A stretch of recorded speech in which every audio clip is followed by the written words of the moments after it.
All right, so get this. We're going deep, deep into the Tata family history today, and you've given me, like, a mountain of excerpts, right? Mountains of them. But the early days, yeah, this is not your typical, business story. We're talking centuries, different continents, the whole shebang. Oh, absolutely. I mean, you think about it, going from priests in Persia to, like, captains of Indian industry, it's mind-boggling. It really is. So we're starting way, way back, like 8th century Persia. Imagine that, right? Yeah. Fleeing religious persecution, your family's on the move, and you end up in Navsari, Gujarat. Can you imagine? It's like something out of a movie. Seriously.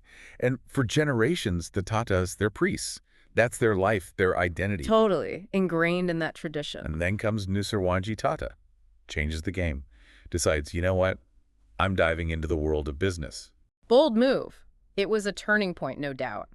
That one decision, that shift from, like, the spiritual realm to the marketplace, it set the stage for everything that followed. And, Nusarwanji, he was sharp, knew the world was changing, made sure his son, Jamsetji, got a good English education. Smart. You got to think global. Exactly. Think ahead. Okay, so here's where things get, let's just say, a little interesting.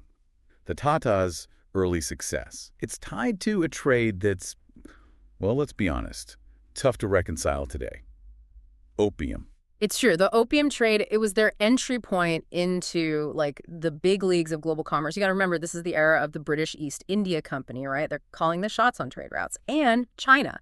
They've got this massive thirst for British tea. Right. But using silver to pay for all that tea? Not exactly practical. Exactly. So opium, unfortunately, it filled that gap. Okay, so the Tatas, they're right there, capitalizing on this, let's call it complicated demand. Arti Tata, Jamsetji's uncle, he becomes a major player. He even challenged the Hong Kong government head-on when they tried to, put some limits on the trade. It's, a complicated part of their history, no doubt. It makes you think about those early Tatas, risk takers, not afraid of a little controversy. And you know what? That boldness, it fueled their expansion.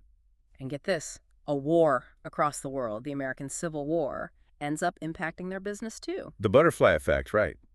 The war messed with America's cotton supply, and the Tatas, they were ready to pounce. Cotton prices doubled, they rode that wave.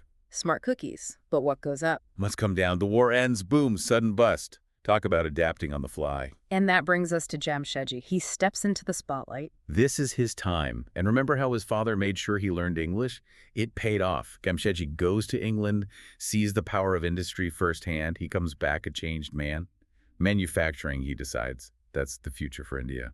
And that's where Empress Mill comes in, his first big statement. Exactly, and he was strategic about it. Chose Nagpur for its resources, water, easy access to rail lines, the whole 9 yards. But here's what sets him apart. He cared about his workers, like really cared. Introduced things like a provident fund, a way for them to save for retirement. No way. That was unheard of back then. Oh, yeah, he was ahead of his time. Health insurance, organized sports. He knew that a happy workforce was a productive workforce. Brilliant. Genius. But wait, Jamsetji wasn't done? He had another big dream brewing. Steel. The man was a visionary. He could see India becoming a steel powerhouse, even when it seemed impossible. Spent years searching for expertise, for resources, sending ore samples all over the globe just to get them analyzed. No, that's dedication. No doubt. And finally, the breakthrough. Iron ore discovered in Mayurbhanj, Orissa. A game changer.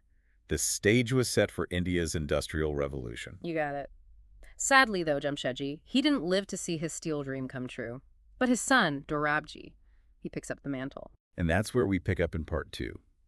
From dodging tigers in the jungles of Orissa to the challenges of building India's first steel plant, you won't want to miss it.